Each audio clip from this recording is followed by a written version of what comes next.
credit, and I'm gonna go ahead and record. I want no problem. I want no smoke.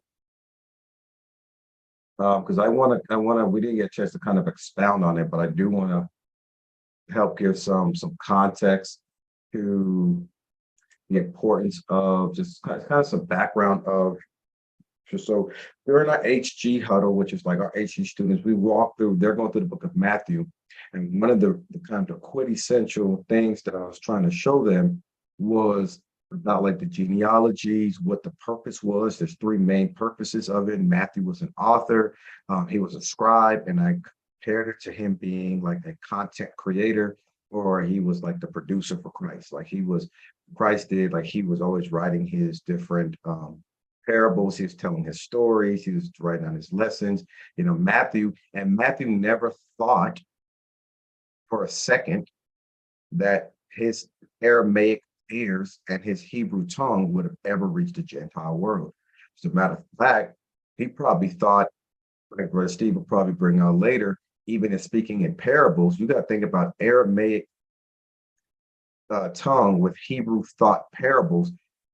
You got to think about the Gnosticism that Matthew probably would have been trying to think through. So I'm going to kind of break that word. That word Gnosticism essentially means just like high, like lofty wisdom. Like he probably would have been like, in Matthew chapter 10, like Matthew 13:10, he says, the disciples asked Yeshua, why do you speak to people in parables? He's like, well, they're not really listening. Right. So you got to remember, if you got to think about that from a human standpoint. If you have a master who's speaking not only in a different language, but even within the language trying to make it coded, Matthew very well probably was not thinking that this message was really supposed to go out to the Gentiles. Because in his mind, the message wasn't even supposed to go out to the Jews, right? Not to all of them, like the Pharisees, the Sadducees, the Essenes, the rebellious Jews. I mean, he probably would have been like, he would have been shocked the fact that he was even receiving this stuff because he was a tax collector. He never forgot about it. So he was literally immersed in what was the secrecies, right? The secret teachings of the Messiah in his mind. Like it would have been like, man, like these Jews don't even know what he's talking about. So Matthew would have never thought about the Gentiles even being ingratiated or being immersed into his teachings. I mean, why would he? If Messiah, if Yeshua, Rabbi is speaking all this codes, he's only speaking to these followers. You got to remember how many times Christ or how Yeshua, many times from the perspective of the disciples, turned people away. He was not as inviting as we in Western theology likes to present himself. He was not. He was stuck up. He was presumed stuck up. But I'm not talking about his compassion for people. I'm talking about his circle of his teachings. It was secrecy. It was like, he that has ears, let them hear. The Pharisees is like, okay, I'll answer you if you answer me. And he would give him all these tricks and always, woman, what do you want from me?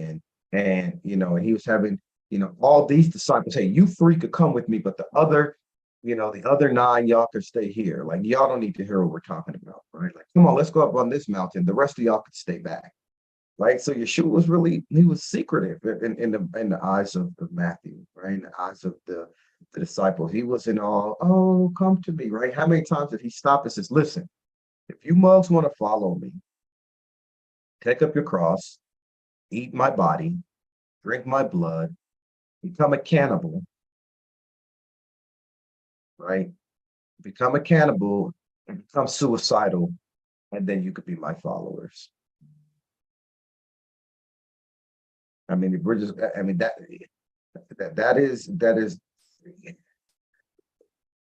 that's not the picture that we're painting, but that's what it was. And then he's hanging around with hoodlums and hookers, drinking 40s and smoking blunts. I mean, this is, Yeshua would have been smelling like a dope house, right? Like this is where he was at. So contextually, I don't even know where I was going with this. Matthew. Okay. So just kind of framing up some of the thought process of the humanity of author or the lens of the writers is so important. Not that you're going to always understand you're not always going to know this on the front end, but stopping enough to know that these things are relevant in how I'm supposed to approach the accounts of what is written in what we call the Bible, right? Matthew was not a biblical author. Luke was not a biblical author. John was not a biblical author. These were disciples and learners and historians and writers that took account of the things that they researched, the things that they was brought to light. And at one point, their teachings and their writings all got compiled into a book that we call the Bible. That's so important to understand because we almost treat from Genesis to Revelation like the same book, and it's not. It is a book of books. It is a book of writings. It may have similar messages, and it does have the same message of redemption in it all the way through. That the Most High says, hey, this is a book of redemption. This is a book of a plan, but I am presenting myself in a way so differently to others to show that I am the universal God. Matthew did not say, oh, my book is going to be in the Bible. As a matter of fact, he didn't even name his book Matthew. It was named much later. He didn't give it chapters. He didn't give it verses. He didn't write it in Greek. He didn't speak Greek.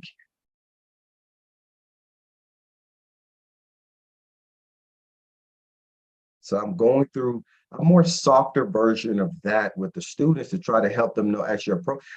Because they got to the genealogies, and I says, don't skip that. Like we're looking at the genealogies in the name or in the name of English, but if you look at it from the contextual understanding from Hebrew audience, each name had a story. There was a book of Abraham, there's a book of Isaac, there's a book of Jacob, there's a book of the tribes. And when I mean a book, I mean there's accounts of that.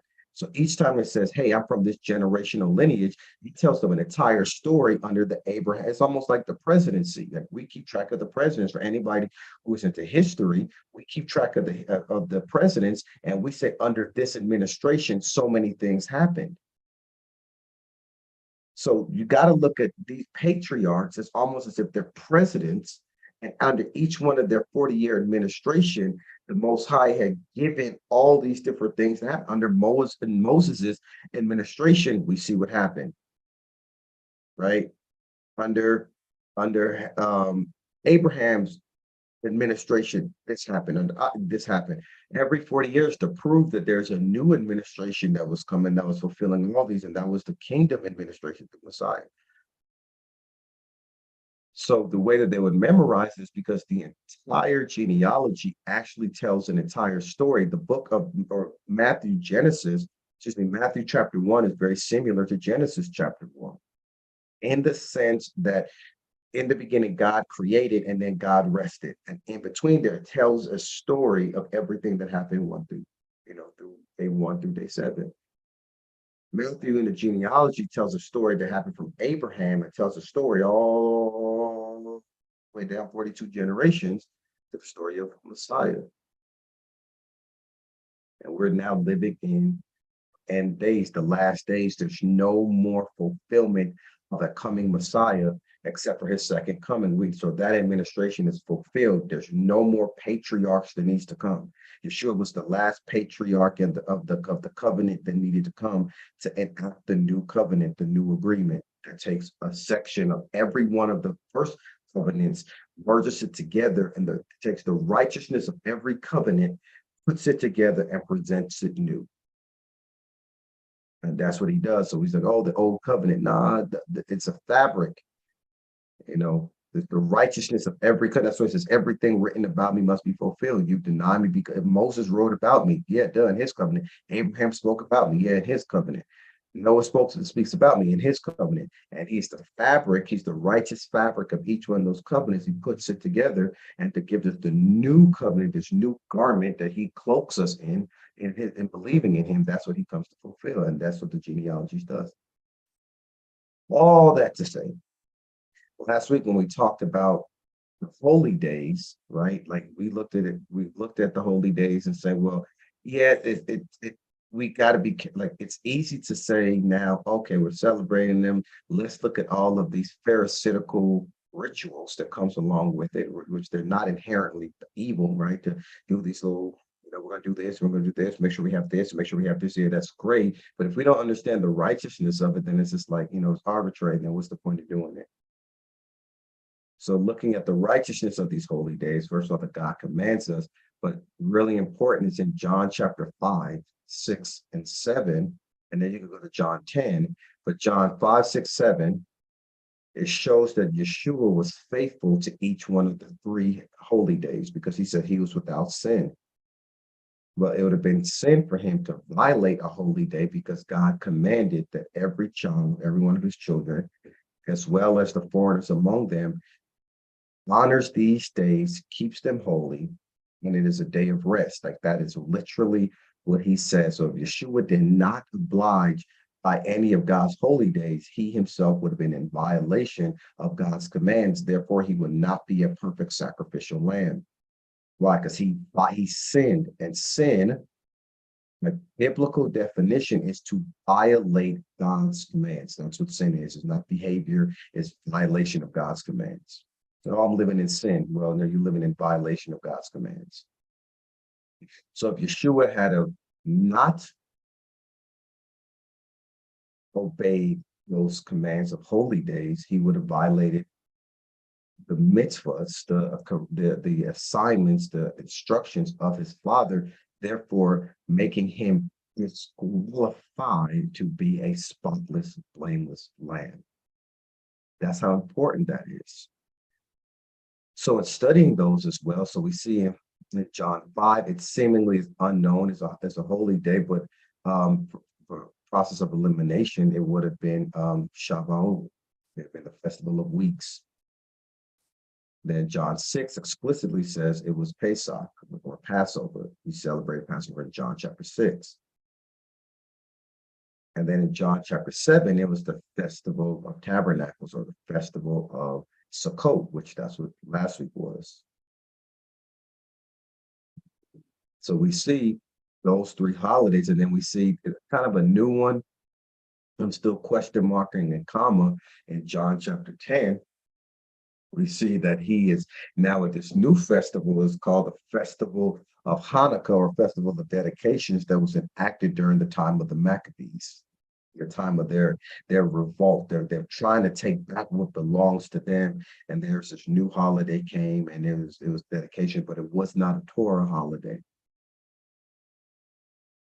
Now, what's important about that, more than just head knowledge, is that for me, it finally dawned on me that this is how the commentators and the scholars of today, how they're able to count how long Yeshua was actually in his earthly ministry by the holy days. So it's just like, oh, there's one Passover. Oh, there's two Passovers. Oh, there's three Passovers. Oh, it helps us keep the account of Yeshua's life. He celebrated those things between the ages of birth and 33, 34-ish. Depends on when his birthday was. Right? This was not mentioned except for two times between two pagan idols, right? That they were little g gods. They celebrated those birthdays, but you don't see no common person recognizing birthdays. You have specific dates that 8 and 13 and those things. But nonetheless, looking at those holy days in the life or in the accounts of Yeshua through the different authors helped me understand the cycle of his life and to see what his life looked like. Oh, there's a year. Okay. There's another year. Okay. Because it did say, oh yeah, Jesus' birthday. you know. And even if it did, it spoke about the account of his birth, never the days of his birth, right? And it spoke about like obviously the weather, right? It was like the manger. So it was subtle enough for them to be outside. It couldn't be in the harsh of winter, right? Because of the fact that land animals were still out there. The fact that they was in an open barn, you know, during it could have very well been during the time of Sukkot. Could have been because of all the openness of the fields, like the manger being in a specific group. Like they could have been out there celebrating tents. The shepherds could have been out there, so it could have been around that time, but it wasn't in the harsh of winter, right? So just some of those what those what seem to be like these are just historical lenses that we're looking through or informational. They give us a more substantial look into the life of our master and looking at what he did. I know we talked about his death, burial, and resurrection, and I've probably said this several times before. And you Gentiles, resurrection don't really wouldn't have meant a whole lot, no how. It couldn't have stopped there. And he told his disciples many times, it's not just about me resurrecting. If I do not completely satisfy Father by returning to him, by ascending, the Holy Spirit would not come.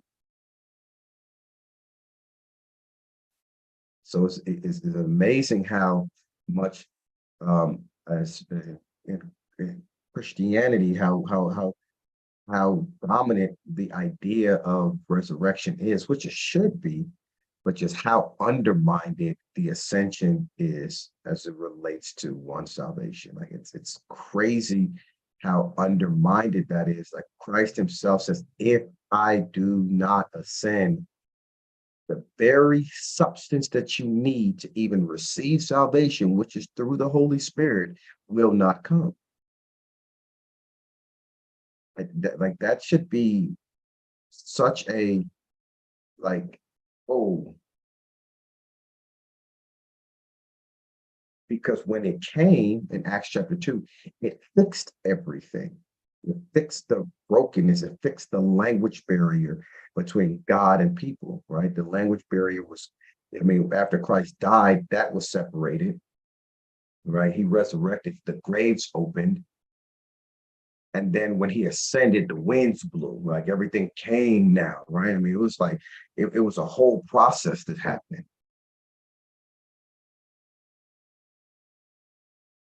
And seeing why we celebrate those, because it's like, man, like that's what our salvation comes through, faith in those things, not faith in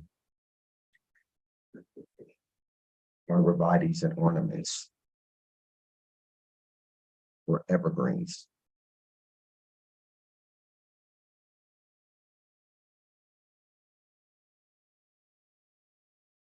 So those holy days have become more than just I'm dangling tassels off of me for the sake of saying I'm doing it.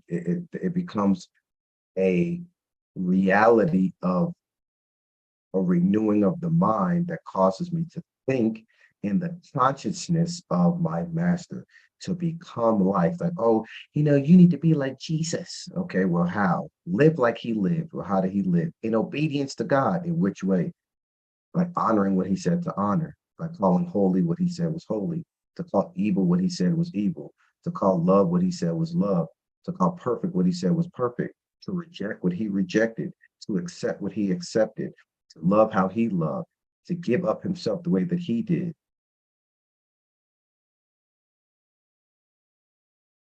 Not a behavior modified version of a culture that instills a level of morality that just keeps everything neutralized and essentially can't really prove the difference between a Christ follower and a good moral person.